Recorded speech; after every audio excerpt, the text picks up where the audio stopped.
चलिए आगे बढ़ जाते हैं अगले सवाल क्वेश्चन नंबर 12 की तरफ, जो पेज नंबर 115 पे दिया हुआ है। In the combination of two cells in parallel by joining positive terminals together and similarly two negative ones, the value of E equivalent by R equivalent in circuit is। तो हमें यहाँ पे इस पूरे सिस्टम का इक्विवेलेंट EMF और equivalent resistance बताना है एक्सक्यूज मी, और इन दोनों का रेशियो भी बताना है कितना होगा। तो दोनों बैटरीज सेम सेंस में लगी हुई हैं, तो मैं पॉजिटिव साइन का इस्तेमाल करूंगा। तो E इक्विवेलेंट निकालने के लिए मैं फॉर्मूला लगाऊंगा E1 by R1 plus E2 by R2 divided by 1 upon R1 plus 1 upon R2। Solve करने पर आपको मिलता है 2 से गया ये 4 बार, ये गया 3 बार, 7 divided by 1 is equal to 7 volt आपको मिल जाता है E इक्विवेलेंट की वैल्यू। और आपको निकालना है R इक्विवेलेंट। तो ये दोनों पैरेलल में जुड़े हुए हैं, तो 2 और 2 का जो पैरेलल इक्विवेलेंट है वो होता है 1 ओम के बराबर। इन दोनों का रेशियो आप लेंगे तो आपको मिलेगा आंसर 7 एम्पियर के बराबर, विच इज ऑप्शन नंबर 1। ठीक है, इसके बाद चलते हैं अगले सवाल की तरफ। Hello my dear students, I am Neeraj Kumar Chaudhary और फिजिक्स टीचर। बच्चों, एक बहुत ही इंपॉर्टेंट इन्फॉर्मेशन लेके आया हूं अगेन आपके लिए। Unacademy champions league is back again. फिर से अनअकैडमी चैंपियंस लीग का टेस्ट हो रहा है, जो कि 14th and 21st of November को होगा ग्रुप स्टेज पे, जिसमें 25 क्वेश्चन होंगे और 1 घंटे का एग्जाम होगा, 1 से 2 PM होगा। ठीक है बच्चों, और फाइनल्स होगा 28 नवंबर को, जिसमें 75 क्वेश्चंस होंगे और 3 आवर्स का होगा, जो कि 1 to 4 PM होगा। और इसमें बच्चों बहुत अच्छे अच्छे अवार्ड्स हैं। ठीक है ना, ये आप जानते ही हो बहुत अच्छे तरीके से। 5 CR तक के आप इसमें अवार्ड्स जीत सकते हो, इतना बड़ा पूल है, तो चांसेस बहुत ज्यादा है। ठीक है बच्चों, और अगर इसमें आप अच्छी रैंक लाते हो ग्रुप स्टेज में, तो 1 से 10 पे आपको 20,000 का प्राइस है और 100% स्कॉलरशिप है, यानी कि कोई भी सब्सक्रिप्शन लेते हो 100% ऑफ। ठीक है ना, 11 to 30 की रैंक आती है तो 10,000 और 50% इस पे ऑफ, और बाकी का भी आप देख सकते हो। और अगर आप फाइनल में रैंक लेके आते हो तो आपको 1 लाख का कैश प्राइज है और 100% स्कॉलरशिप है। ठीक है ना, ऊपर के टॉप 10 रैंकर्स को, यानी कि 1 से लेके 10 तक 100% स्कॉलरशिप है, और रैंक 1 को 1 लाख, 2 और 3 को 60 और 4 और 10 को 50,000 तक के प्राइस हैं। ठीक है बच्चों, तो बहुत ही बेहतरीन मौका है अच्छे अच्छे प्राइजेस जीतने का। ठीक है बच्चों, और ये है स्पेशल प्राइज वीक, यानी कि ये जो हफ्ता चल रहा है, अगर इस वीक में आप सब्सक्रिप्शन लेते हो तो आपको बहुत बड़ा डिस्काउंट मिल रहा है। ठीक है ना, 10 + 10 यानी कि 20% का, अप्रोक्सीमेटली 20% का डिस्काउंट मिल रहा है आप अगर इस स्पेशल वीक में सब्सक्रिप्शन लेते हो तो। ठीक है ना, किस तरीके से? अगर आप आइकॉनिक का सब्सक्रिप्शन लेते हो और तो मान लीजिए 1 लाख का अगर आपकी फीस है, तो आपको बस 81,000 का पड़ेगा वो, यानी कि पूरे 19,000, यानी कि अप्रोक्सीमेटली 20% का आपको फायदा है। प्लस वाला जो है, प्लस में अगर आप देखते हो तो आपको प्लस में भी जो चीज 53,000 की है, वो आपको मतलब 53,000 की पड़ रही है आपको 12,000 का ऑफ लेके। ठीक है, तो ये चीज पहले 67,000 की थी, अभी आपको 53 की मिल रही है, यानी कि पूरा 20% ऑफ है। किस वजह से? इस स्पेशल वीक की वजह से। और ये वीक आपका 10 से 17 नवंबर तक है, यानी कि समझ लो आज इसका लास्ट है। मे भी पॉसिबल है 1-2 दिन एक्सटेंड हो सकता है, बट इसका ऑफिशियली आज लास्ट डे है, 17 नवंबर। ठीक है बच्चों, नेक्स्ट देखिए, all star crash course batch. ठीक है ना, 11th क्लास के स्टूडेंट्स के लिए, ठीक है ना, एक क्रैश कोर्स लॉन्च किया जा रहा है। ठीक है ना, 17 नवंबर से। ठीक है ना, 11th का सिलेबस 4 महीने में पूरा कर दिया जाएगा, और जितने भी स्टार एजुकेटर हैं अनअकैडमी पे, वो सब लोग इसमें आपको कुछ कुछ चैप्टर पढ़ाएंगे। ठीक है ना, ये देखिए सारे के सारे टॉप टीचर्स हैं, ये सब आपको कुछ कुछ पोर्शन पढ़ाएंगे और 11th का पूरा सिलेबस 4 महीने में कर देंगे पूरा। ठीक है ना, तो ये आपके लिए बहुत ही बेहतरीन मौका है। अगर आप किसी तरीके से कहीं पे चूक गए हैं कोई बैच ज्वाइन करने में, ठीक है, तो आप इससे भी अपना काम कर सकते हैं, ताकि 12th क्लास में आते आते आप में और किसी रेगुलर स्टूडेंट में कोई डिफरेंस ना बचे। ठीक है बच्चों, और इसके बाद आता है ये IIT JEE मेगा कॉम्बैट। ये इंटीजर क्वेश्चंस का कॉम्बैट है, स्पेशली इंटीजर क्वेश्चंस का। ठीक है ना, जो कि 21 नवंबर को सुबह 11 बजे होगा। 60 मिनट्स में 21 इंटीजर क्वेश्चन होंगे, ठीक है ना। और ये लेटेस्ट IIT JEE पैटर्न पे बेस्ड है। अगर आप इसमें बहुत अच्छा करते हो तो टॉप 50 रैंकर्स को और 500 लकी पार्टिसिपेंट्स को बहुत अच्छे अच्छे सरप्राइज गिफ्ट मिलने वाले हैं। आप देखिए इसमें iPad मिनी है, सैमसंग टैब है, फिटबिट स्मार्ट वॉच है और ये JBL के हेडफोन्स है और Amazon के वाउचर्स है। ठीक है बच्चों, तो जितनी जल्दी हो सके उतनी जल्दी इसके लिए एनरोल कर दीजिए और मेरी तरफ से best of luck. Question number 13 दिया हुआ है पेज नंबर 120 पे। यहां कहते हैं कि when a metal conductor connected to right gap of metre bridge is heated, the balancing point from left end कहां पे शिफ्ट होगा। तो पहले तो आप मीटर ब्रिज याद कीजिए, मीटर ब्रिज कहां होता है। तो यहां पे एक अननोन रेजिस्टेंस लगा होता है X और यहां पे एक नोन रेजिस्टेंस लगा होता है S, और ये रहा आपका एक गैल्वेनोमीटर और इस वायर पर हम बैलेंसिंग पॉइंट फाइंड करते हैं। ठीक है, तो मान लीजिए क्या होता है कि यहाँ का बैलेंसिंग पॉइंट L लेंथ पे मिलता है और ये आ जाएगा आपके पास 100 माइनस L। तो आपको यहाँ पे बैलेंसिंग कंडीशन में क्या मिलने वाला है, that X into 100 minus L is equal to S into L। तो यहां से आपको X की वैल्यू मिल जाती है, X इज इक्वल टू, या फिर आप एक काम कीजिए L से इसको डिवाइड कर दीजिए, तो X into 100 by L minus 1 is equal to S, is equal to S। तो यदि मैं टेम्परेचर बढ़ाता हूं राइट वाले गैप में, इसका मतलब यहाँ पे स्टैंडर्ड रेजिस्टेंस की जो वैल्यू है वो इंक्रीज होने वाली है। स्टैंडर्ड रेजिस्टेंस की वैल्यू इंक्रीज हो रही है, X जो है उस पर कोई फर्क नहीं पड़ रहा है, तो हम L के बारे में क्या कह सकते हैं। तो अब सुनिए, राइट हैंड साइड इंक्रीज हो रही है तो लेफ्ट हैंड साइड को भी इंक्रीज होना पड़ेगा। लेफ्ट हैंड साइड यहां से तो इंक्रीज हो नहीं सकती, ये ब्रैकेट के अंदर की क्वांटिटी इंक्रीज होनी चाहिए। ब्रैकेट के अंदर की क्वांटिटी इंक्रीज होने के लिए ये कांस्टेंट है, ये वाला क्वांटिटी इंक्रीज होना चाहिए, ये वाली क्वांटिटी इंक्रीज होने के लिए ये वाली क्वांटिटी डिक्रीज होनी चाहिए। इसका मतलब L जो है यहां से लेकर जो लेंथ है वो डिक्रीज होनी चाहिए। इसका मतलब ये जो नीडल है ये लेफ्ट डायरेक्शन में शिफ्ट होनी चाहिए। तो यहाँ पे हम लिख सकते हैं कि यहाँ पे शिफ्टिंग टुवर्ड्स लेफ्ट होना चाहिए, ये जो बैलेंस पॉइंट है लेफ्ट की तरफ शिफ्ट होना चाहिए, यानी कि ऑप्शन नंबर 1 करेक्ट ऑप्शन है।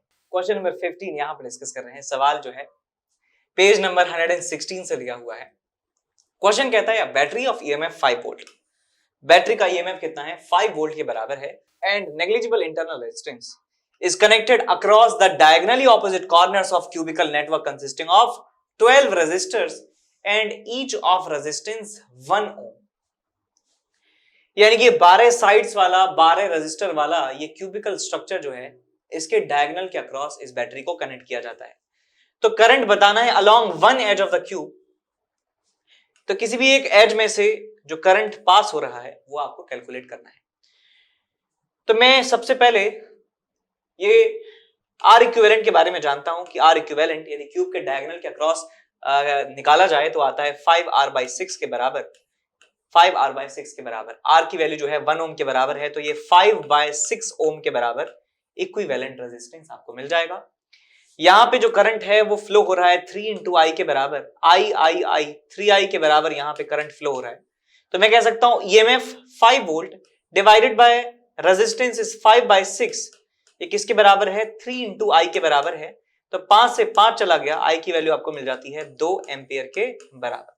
तो करंट जो फ्लो होगा किसी भी एक ब्रांच में that will be equal to 2 ampere, which is option number 2। इसके बाद आगे चलते हैं क्वेश्चन नंबर 16 की तरफ, जो पेज नंबर 119 से लिया हुआ है।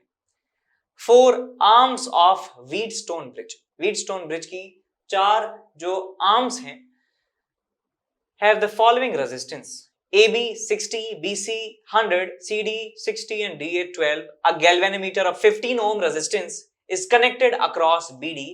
Calculate the value of additional resistance connected across CD to balance the bridge. देखिए अब इस स्टेज में हम यदि देखें व्हीटस्टोन को, तो यहां पे 60 इंटू 60 कितना आ गया, 3600, और 12 इंटू 100 कितना आ गया, 1200। इसका मतलब ये बैलेंस्ड तो नहीं है, ये एक अनबैलेंस्ड व्हीटस्टोन ब्रिज है। तो हमें करना क्या है, हमें C और D के अक्रॉस एक रेजिस्टेंस लगाना है एक्स्ट्रा। C और D के अक्रॉस एक रेजिस्टेंस हमें लगाना है R के बराबर, जिससे ये बैलेंस हो जाए, इससे ये बैलेंस हो जाए। तो भाई मैंने यहाँ पे रेजिस्टेंस लगा दिया। अब ये जो टोटल रेजिस्टेंस है कितना हो गया, R into 60 divided by R plus 60। तो मैं कह सकता हूं this into this must be equal to this into this in balance condition. So balance condition के बारे में लिख रहा हूं यहाँ पे 60R divided by 60 plus R into सामने वाला resistance which is also 60 is equal to this into this which is 1200। तो एक 2 जीरो से एक और 2 जीरो कैंसिल आउट हो जाती हैं, 6 से चला गया 2 बार और 2 से चला गया ये 3 बार। सो 3 इज इक्वल टू 60। एक सेकेंड यहाँ पे कुछ मिस्टेक तो नहीं किया है। 60R अपॉन 60 प्लस R, एक बार चेक कर लीजिए, इंटू 60 CD के अक्रॉस लगाना है, ठीक बात है। तो यहाँ पे 60 into R upon 60 plus R into 60 लिखा था और यहाँ पे लिखा था 12 इंटू 100 विच इज 1200। तो यहाँ पे एक 2 जीरो से 2 जीरो यहाँ पे कैंसिल आउट हो जाती हैं और यहाँ पे 12 और यहाँ पे 36, यहाँ बचा है 3। So 3R is equal to 60 plus R यहाँ पे मिलता है, तो यहाँ मिल गया 2R इज इक्वल टू 60। तो R की वैल्यू आप यहाँ आ गई आपके पास 30 ओम के बराबर। तो यही हमारा आंसर हमें मिल जाता है कि 30 ओम का रेजिस्टेंस यहाँ पे हमें लगाना होगा जिससे ये व्हीट स्टोन बैलेंस हो जाए। जिससे व्हीट स्टोन बैलेंस हो जाए तो आंसर हमारा आ जाएगा 30 ओम के बराबर। इसके बाद आगे बढ़ते हैं अगले सवाल क्वेश्चन नंबर 17 की तरफ, जो पेज नंबर 121 से लिया हुआ है। सवाल के according in a metre bridge null point is found to be at 30 centimetre from end A. तो एंड ए से 30 सेंटीमीटर दूर हमें नल पॉइंट मिल जाता है। ये 30 सेंटीमीटर दूर नल पॉइंट मिल जाता है। Now a resistance of 10 ohm is connected in parallel with S. The null point occurs at 65 centimeter. The value of S is nearly. तो पहले जब 30 सेंटीमीटर बैलेंस पॉइंट था और तो ये वाली लेंथ कितनी हो जाएगी 70 सेंटीमीटर के बराबर। तो मैं यहाँ पे बैलेंस्ड कंडीशन लिख सकता हूं that this unknown resistance into 70 is equals to 30 into standard resistor. So R into 70 is equal to S into 30, equation number 1। अब यदि हम कहते हैं क्या कि हम एक पैरेलल रेजिस्टेंस लगा देते हैं 10 ओम का, पैरेलल रेजिस्टेंस लगा देते हैं 10 ओम का लाइक दिस, तो इसका इक्विवेलेंट रेजिस्टेंस कितना आ जाएगा 10S अपॉन 10 प्लस S। ठीक है, ये हमें इक्विवेलेंट रेजिस्टेंस मिल जाएगा। तो मैं फिर से बैलेंस्ड कंडीशन लगा सकता हूं that this into this is equal to this into this. तो अब जो है बैलेंसिंग लेंथ 65 हो जाती है, सो इट विल बी 65 और ये आ जाएगा आपके पास 35 सेंटीमीटर के बराबर। So this into this must be equal to this into this होना चाहिए। तो यहां लिखूंगा मैं 10S upon 10 plus S into ये वाला लेंथ जो है 65 इज इक्वल टू यहां पे आपको मिलेगा 35 into R into 35। R into 35। दोबारा चेक कर लीजिए, R इंटू 70, S इंटू 30 और यहाँ पे है 10S अपॉन 10 प्लस 8 इंटू 65 और यहाँ पे R इंटू 35। अब इन दोनों इक्वेशंस को आप कर दीजिए डिवाइड। तो यहाँ एक R से एक R कैंसिल आउट हो गया, 35 से गया 2 टाइम्स और यहाँ S से S चला गया, 0 से 3 चला गया। तो आपको यहाँ पे रिजल्ट कुछ इस तरीके से मिलने वाला है that 3 upon 65 divided by 10 plus S is equal to 2 multiply करेंगे तो आपको मिलेगा 30 plus 3S is equal to 130। यहाँ पे आपको मिलेगा 3 into S is equals to 100। तो S की वैल्यू आपको मिल जाती है 100 by 3 is equals to 33.3 centimetre के बराबर। तो अप्रोक्सीमेटली मैं कह सकता हूँ 33 सेंटीमीटर के बराबर में 33 ओम के बराबर हमें स्टैंडर्ड रेजिस्टेंस की वैल्यू मिलने वाली है, विच इज ऑप्शन नंबर 3। ठीक है, इसके बाद आगे चलते हैं अगले सवाल क्वेश्चन नंबर 18 की तरफ। क्वेश्चन नंबर 18 की तरफ पेज नंबर 122 से लिया हुआ है। सवाल कहता है कि potentiometer of 8 wire in a potentiometer of 8 wires. अब 8 वायर का पोटेंशियोमीटर क्या होता है? देखिए, मैंने आपको सर्किट दिखाया था पोटेंशियोमीटर का मैंने आपको सर्किट दिखाया था कुछ इस तरीके से। यहाँ पे प्राइमरी सर्किट में एक बैटरी होती है जिसे EP कहते हैं, ये RP होता है और यहाँ पे एक बड़ा वायर होता है, वायर AB, और यहाँ पे एक बैटरी और लगाई जाती है, साथ में गैल्वेनोमीटर लगाया जाता है, ये जॉकी यहाँ से कनेक्ट होता है। तो ये जो वायर ए बी है ये काफी लंबा हो जाता है, ठीक है, वायर ए बी जो है काफी लंबा होता है, तो लंबा वायर है तो बहुत ज्यादा जगह घेरेगा, तो हम क्या करते हैं इस पूरे वायर को, इस पूरे लंबे वायर को हम ऐसे जो है बना देते हैं, इस तरीके से इसको मोड़ दिया जाता है इस तरीके से।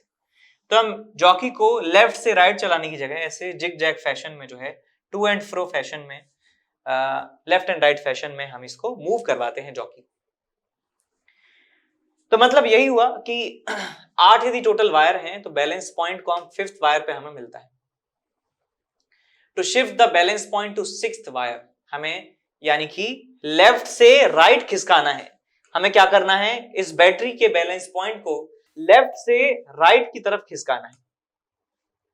तो ये ईएमएफ तो ठीक है, हम चाहते हैं कि अब ज्यादा लेंथ में सेम पोटेंशियल ड्रॉप हो, ज्यादा लेंथ में सेम पोटेंशियल ड्रॉप हो, ज्यादा लेंथ में सेम पोटेंशियल ड्रॉप हो, यानी कि हम क्या चाहते हैं सेम पोटेंशियल ड्रॉप ज्यादा लेंथ में, ये सेम है, ये कैसे भी क्या हो बढ़ जाए।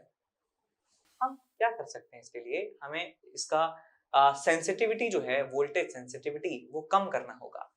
तो इसके लिए हम क्या कर सकते हैं कि ये जो हमारे पास प्राइमरी सर्किट में ईएमएफ है, या तो इसे घटा दें, ईपी की जो है या तो हम कम कर सकते हैं, या फिर हम क्या कर सकते हैं कि जो साथ में यहाँ पे रियोस्टेट लगा होता है, साथ में रियोस्टेट लगा होता है, यानी कि प्राइमरी सर्किट में जो रेजिस्टेंस है उसको बढ़ा सकते हैं, या तो ये कर दीजिए या ये कर दीजिए। इन दोनों से क्या होगा कि प्राइमरी सर्किट में जो पास होने वाला करंट है वो कम हो जाएगा, और प्राइमरी सर्किट में पास होने वाला करंट यदि कम हो गया तो इस वायर के अक्रॉस वोल्टेज भी कम हो जाएगा, और वोल्टेज यदि कम हो गया पूरे वायर के अक्रॉस, इसका मतलब सेंसिटिविटी जो है वो भी कम हो जाती है, इसका मतलब ज्यादा लेंथ पर हमें पर्टिकुलर जो है पोटेंशियल डिफरेंस मिलने वाला है।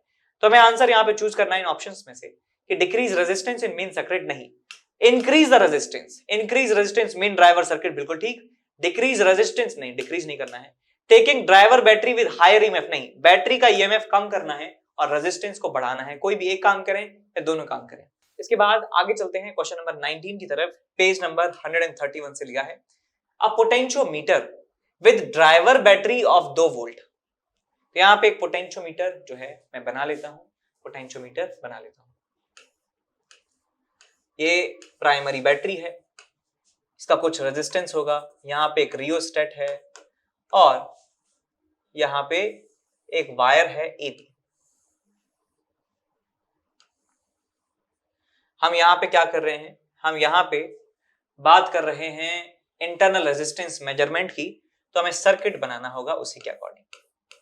तो पहले हम क्या करते हैं, जिस बैटरी का इंटरनल रेजिस्टेंस निकालना है उसको गैल्वेनोमीटर से जोड़ते हैं और बैलेंस ढूंढने की कोशिश करते हैं, यानी कि ऐसा पॉइंट ढूंढने की कोशिश करते हैं जहां पे इस गैल्वेनोमीटर में करंट 0 हो जाए। उसके बाद दूसरे स्टेप में क्या होता है, इस सेम सर्किट में थोड़ा सा मॉडिफिकेशन करते हैं, थोड़ा सा मॉडिफिकेशन करते हैं कुछ इस तरीके से, दिखाता हूं आपको। ये रहा हमारा वायर ए बी, ई इसका इंटरनल रेजिस्टेंस स्मॉल आर और साथ में एक बड़ा रेजिस्टेंस कैपिटल आर यहाँ पे जोड़ देते हैं, और ये पूरा जो पार्ट है गैल्वेनोमीटर के जरिए जोड़ दिया जाता है।